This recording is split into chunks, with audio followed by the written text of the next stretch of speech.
Welcome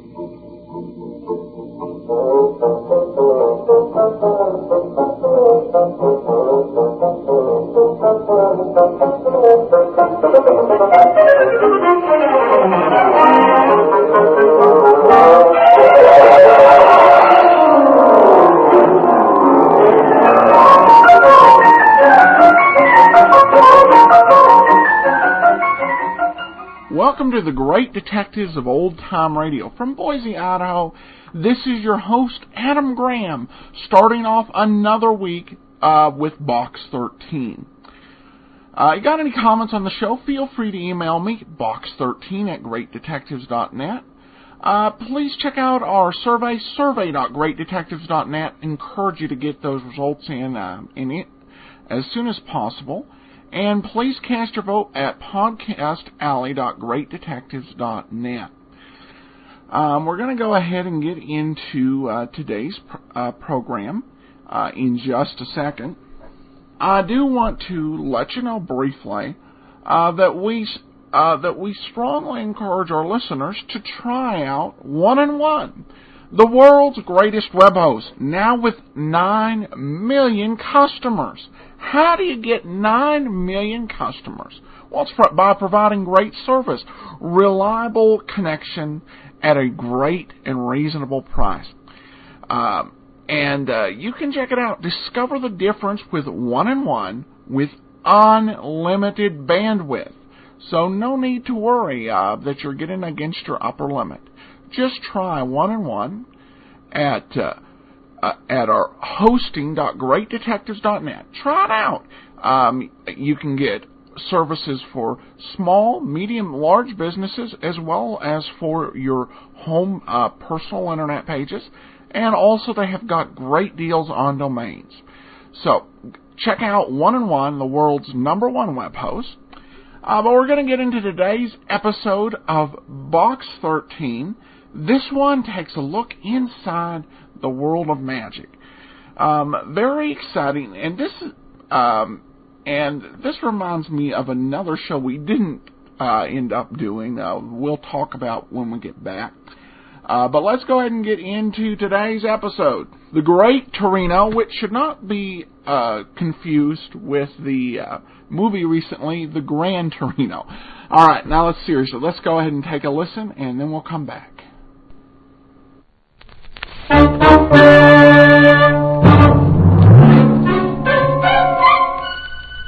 Box 13, with the star of Paramount Pictures, Alan Ladd, as Dan Holliday.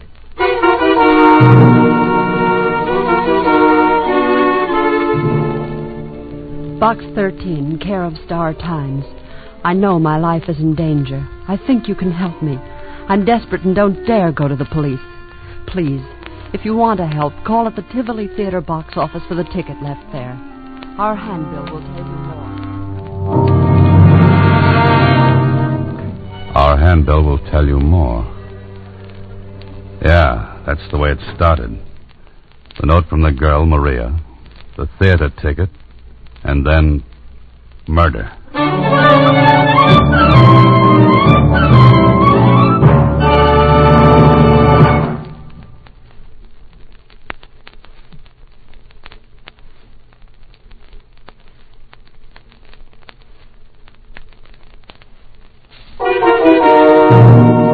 And now, back to Box 13.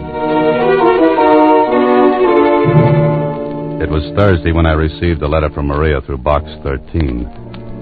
Some of the letters I get are from cranks. Some from people who are just curious about a reporter-turned-fiction writer who advertises Adventure Wanted, will go any place, do anything.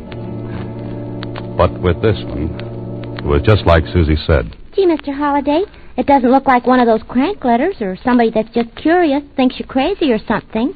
How can you tell, Susie? Oh, I don't know. Maybe it's just female ignition. There's a dictionary over there, Susie. Look up ignition. Don't you know what it means, Mr. Holliday? It's when a woman... Skip it, Susie, skip it. Oh, okay. I'm supposed to pick up a ticket for tonight's show at the Tivoli. Take a look at this handbill. Torino. The Great Torino. Like his look, Susie? Well, I don't know. That's what I thought.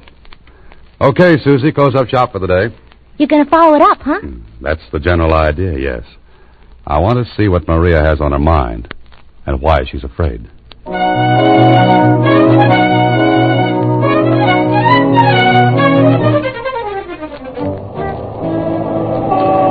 was it. I picked up the ticket at the Tivoli. A big poster told me this was a charity affair with the acts doing a 2-night stand. Tickets, $10 a throw. I circled around the lobby, looked at the acts advertised, singers, dances, a dog act, and then there it was. A big life-size cutout of the great Torino, complete with mustache and goatee. Nice-looking guy, maybe too smooth-looking, but it was what he was doing that made me take a better look. He held a rifle to his shoulder and was aiming it across the lobby at another cutout. And this one? This one was a girl. Pretty? Mm-hmm. Big eyes, maybe a little scared-looking, and looking straight across at the great Torino, and right into the barrel of that rifle pointed at her head. Well, if this was Maria, she had a right to have something on her mind. Anybody who stands up and lets a rifle be fired at her is earning a living the hard way. I was thinking about it when the call buzzer zizzed in my ear.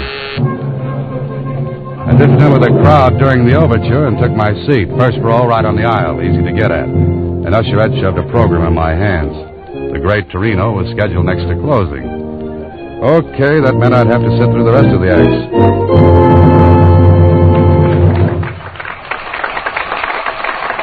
I did. A little skipping.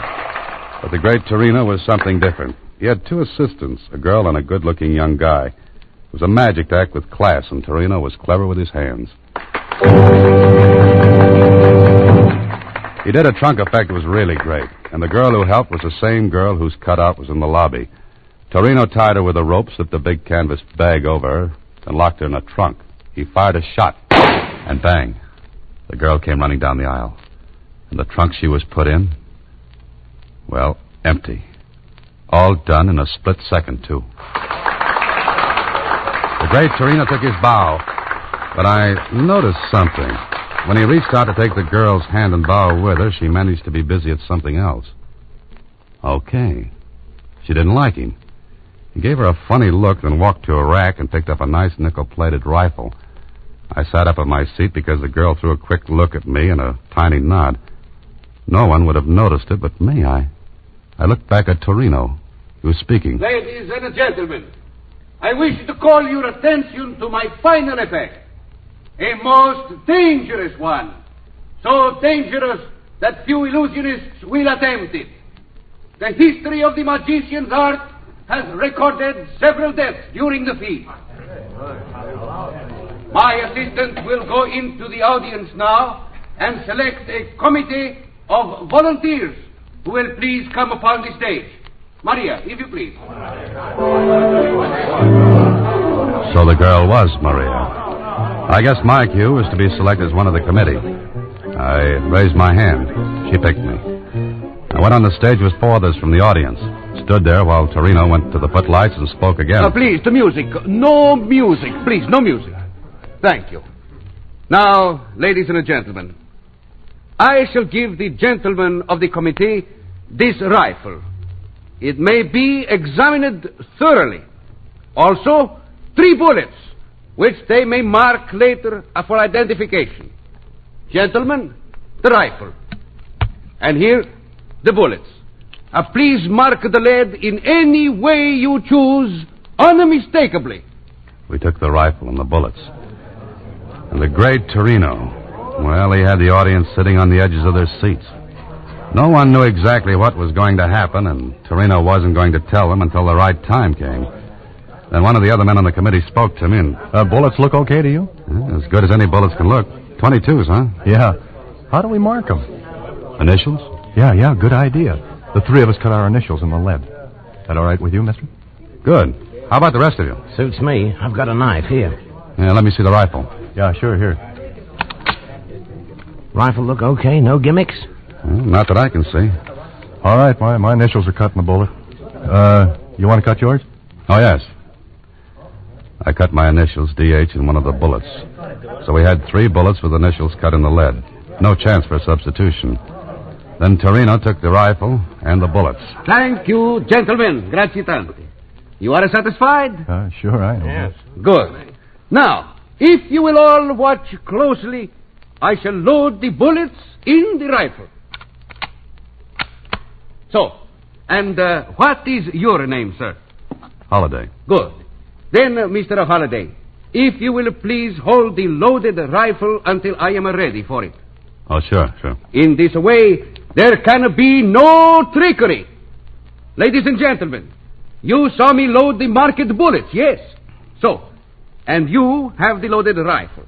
Good. Now, ladies and gentlemen, may I introduce once more Maria. Maria? The young lady is as courageous as she is lovely. Maria, you will take your place, please. Mr. Holiday, would you care to shoot at Maria? Oh, no. No, thank you. Then that leaves it up to me. No.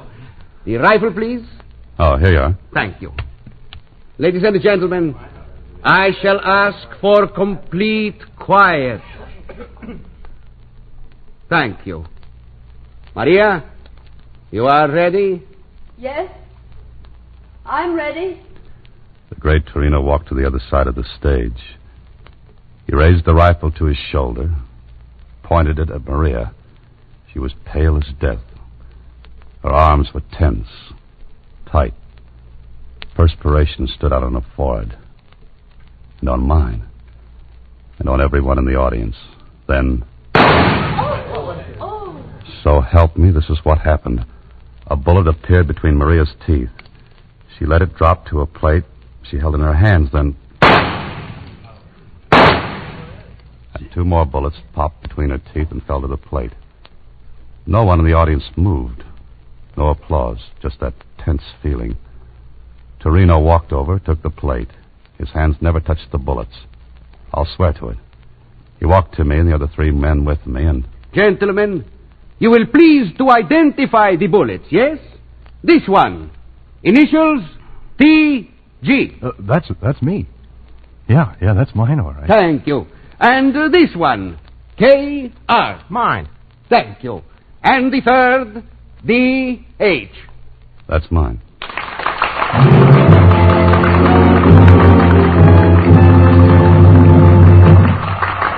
How did he do it? I don't know. All I know is that when I walked off the stage, Maria managed to get a note into my hands.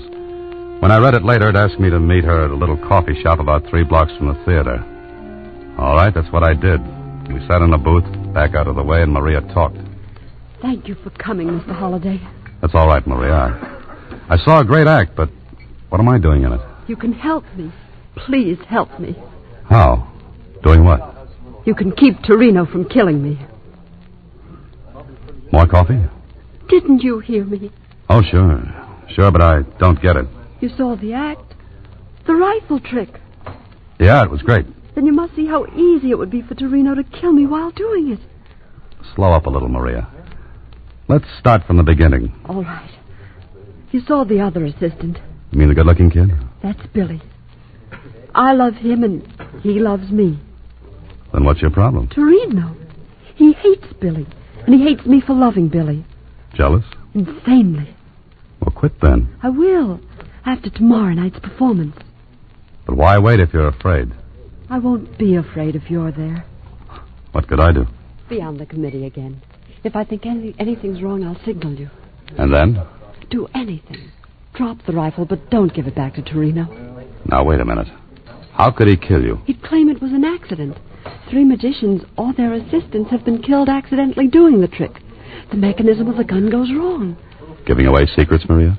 I have to. There's a mechanism in the breech of the gun. It drops the real bullets down into Torino's hand when he closes the breech. Oh, then I get an unloaded gun. There are blanks in it. The mechanism substitutes them for the real bullets. That's good.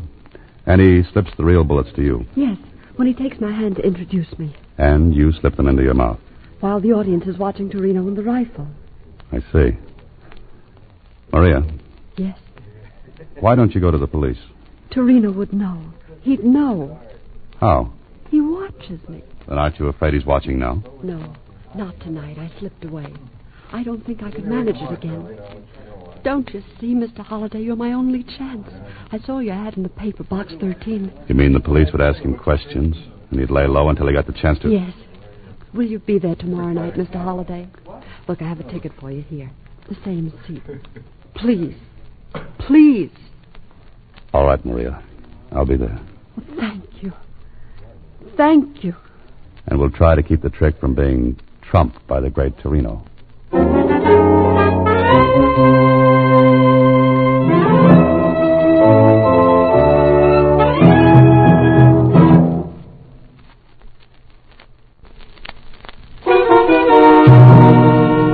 And now, back to Box 13 with Alan Ladd as Dan Holliday.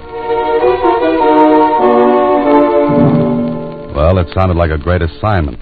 From the way the setup looked from where I sat, it gave the great Torino a perfect chance to kill Maria. I checked on Maria's story about the accidental deaths during the trick, and Jonesy at the Star-Times verified it. A smart cookie like Torino could fake an accident, and who's going to pin the black ribbon on him? Nobody. Okay, it's up to you, Holliday, to figure it out.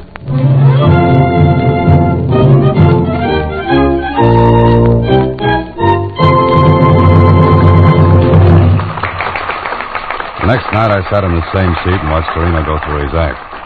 The trunk thing, still great, knocked the audience off their seats. Me, too. Couldn't figure it. But the big stuff was still to come, the rifle trick. I went on the stage, kept my eyes on Maria. I marked one of the bullets again. Oddly enough, Torino didn't seem to recognize me. That was all right with me. And now, ladies and Torino went through his same spiel, word for word. I kept my eyes on Maria. But it was though she'd never seen me before in her life. She looked, well, it sounds silly, but she looked hypnotized. Then I heard Torino saying to me, Mr. Holliday, would you care to shoot at Maria? No, thank you. Torino looked at me hard. My name and my face together might have tipped him. There was a funny look in his eyes. I stared at Maria. Not a sign from her. Maria, you are ready? Yes, I'm ready. I relaxed a little. She hadn't given me a sign. Everything was all right, and then... Maria! Maria! She dropped. Maria dropped. And right between her eyes was a little round hole.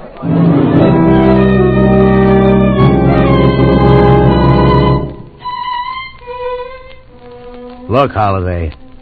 Is that straight, that story? Sure it is, Kling. She was afraid she'd be killed. But you say she didn't give you a high sign. No, she didn't even look at me. But she told you if there was anything wrong, she'd tip you. Yes, but she didn't tip me.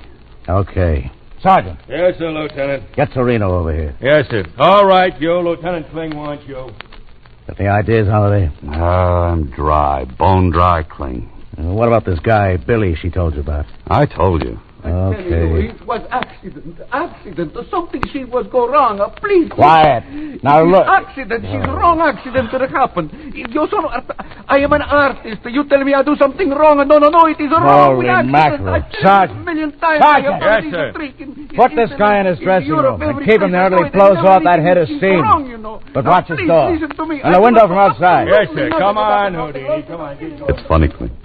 I'm hysterical, I don't think. What's funny? The girl, Maria, I don't think she knew me tonight. She looked right at me. Didn't give me a tumble. Yeah? So?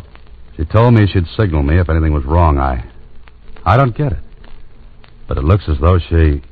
She what? She deliberately let Torino fire a gun she knew was set to kill her. That makes great sense. I know, no sense at all. And besides that, You're get away with it. You're going to let him tell you it's all an accident. Well, don't believe it. He killed her. That's Billy. Kling, What? let me ask him a couple of things. Now, look, Holliday, I'm in charge of this case. You're in on a rain check. Okay, but I'm in, huh? Yeah, for the one reason that Maria told you about it, and He killed her. It wasn't an accident. Oh, I better go help the sergeant. Any objections if I mosey along with you? None. Just keep your mouth closed, that's all. Sure. All right. So I listened while Kling asked questions. But there was something knocking at the back of my head, asking to be let in.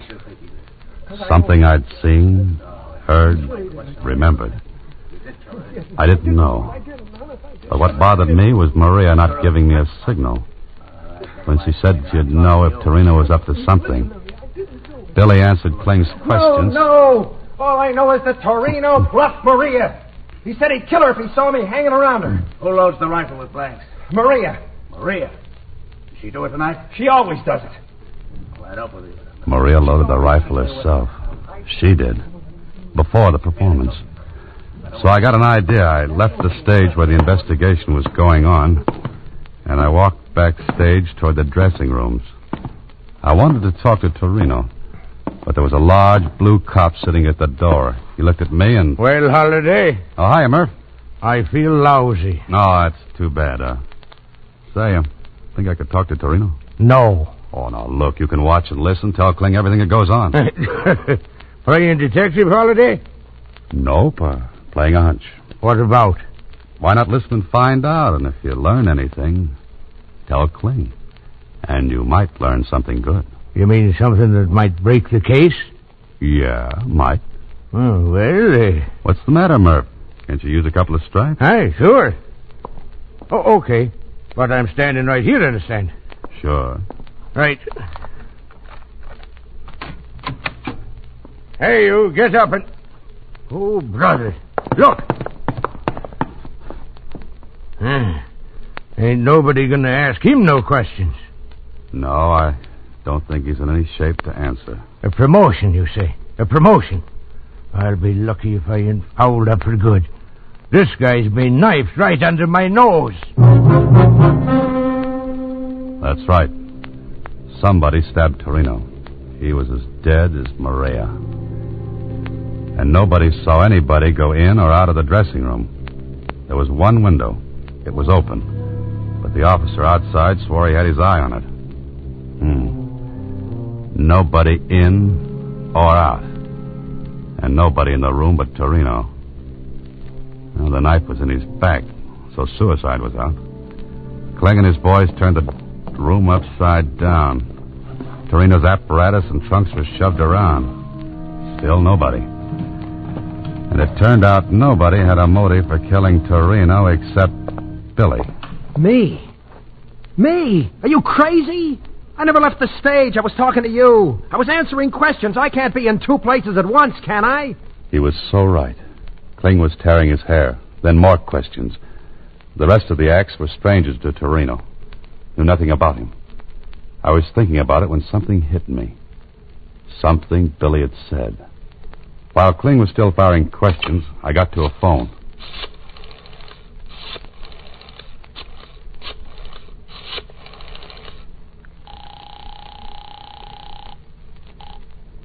Hello? Oh, hiya, Kenny. Still running that private eye? Swell. Do something for me, will you? Okay. Put a man on the Tivoli Theater right now. And get him to tail a guy named Billy. Huh? Here's what he looks like. About 5'9", stocky, light complexion, wearing gray suit.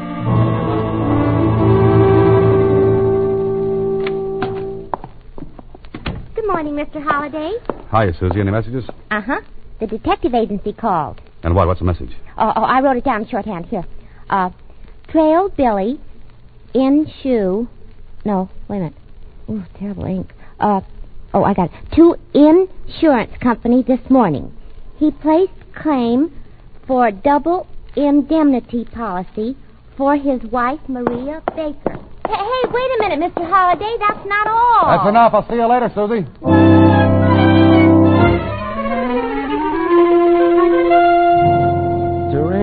Torino. Step on it, Jonesy. Oh, you want hard facts. It takes time to find them. Even in the morgue of the Star Times. Okay, Jonesy, okay, but hurry up, will you? Here we are. Torino, born Italy. Skip that. How long has he been in the country? 6 months. Noted magician in Italy and Europe before the war. Only 6 months. Now, Jonesy, if you were a magician, you wanted assistants. How would you get them? Advertising a billboard, magazine for show folks. What else?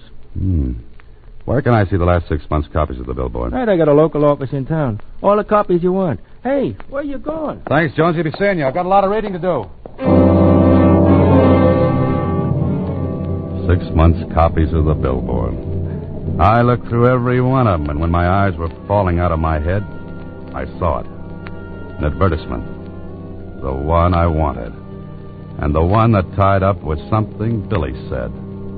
And something I saw during Torino's act. I tried to get Kling on the phone, but no dice. He was out. I left word for him to meet me at the Tivoli, and I went there myself.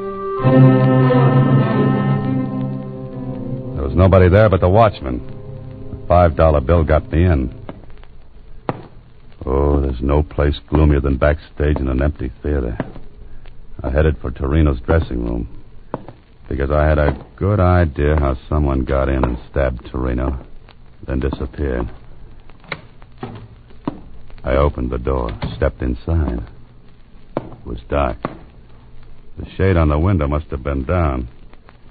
I was fumbling for the light switch when somebody pulled the shade on me. Oh!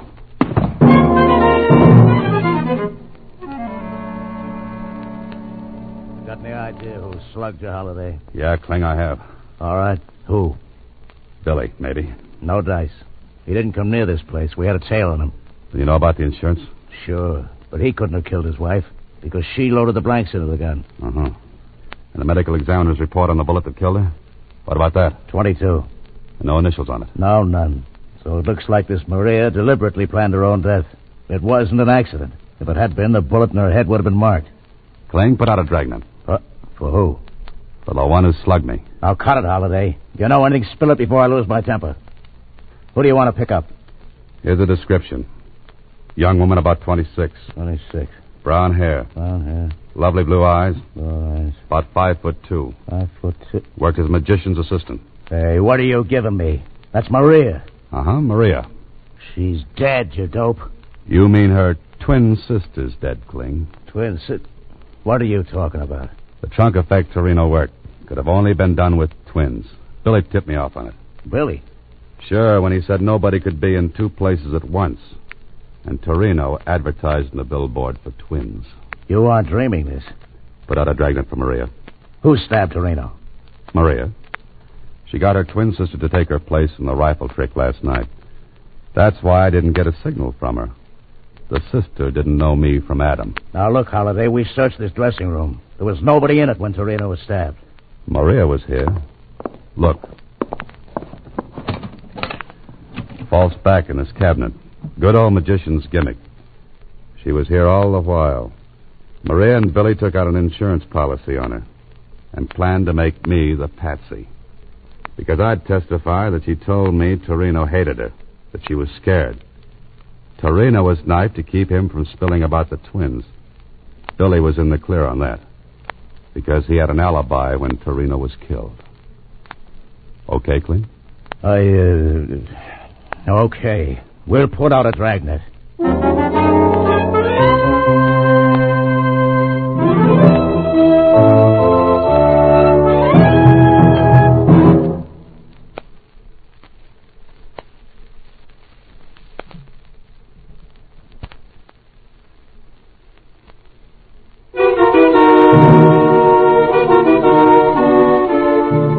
And they got her, Mr. Holliday? Yeah, Susie. They got her. Gee, sounds just like a story. Uh-huh. Only nobody will believe it. Look, I've got a knot on my forehead to prove it. Well, does that make you hysterical? No, but I was just thinking. Don't be reckless, Susie. What about? I was just thinking, with that bump, you'll have to wear off-the-face hats for a while. You're a great help. Good night, Susie. Next week, same time, Alan Ladd stars as Dan Holliday in Box 13.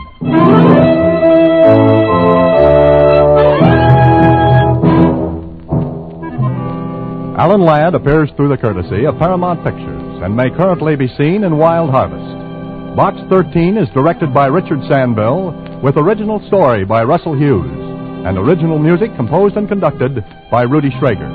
The part of Susie is played by Sylvia Picker. This is a Mayfair production.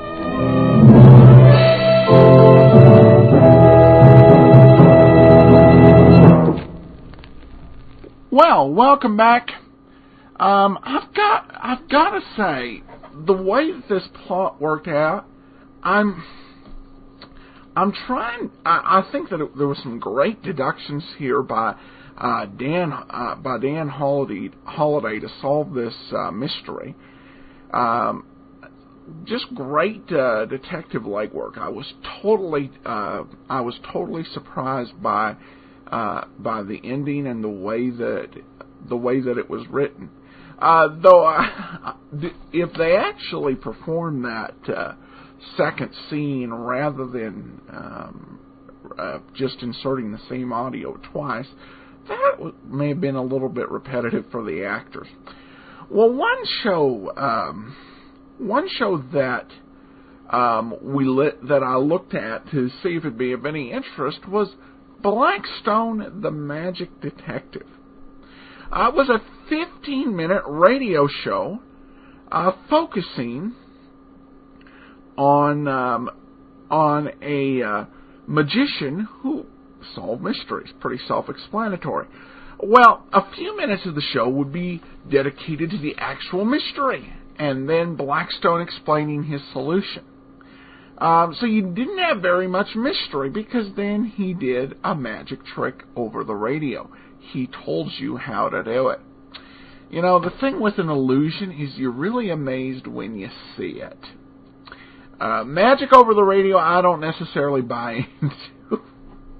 But I gotta say that all things considered, it was done very well here. Particularly with that box trick and the way that Holiday unlocked the key to the whole mystery by figuring out how that was done. So, very nicely done for Dan Holiday. We'll see what Pat Novak's going to do tomorrow. Please join us then. Got any comments, send it to box13@greatdetectives.net. And also, please cast your vote over at Podcast Alley, podcastalley.greatdetectives.net. And remember to check out 1-in-1 at hosting.greatdetectives.net. But from Boise, Idaho, this is your host, Adam Graham, signing off.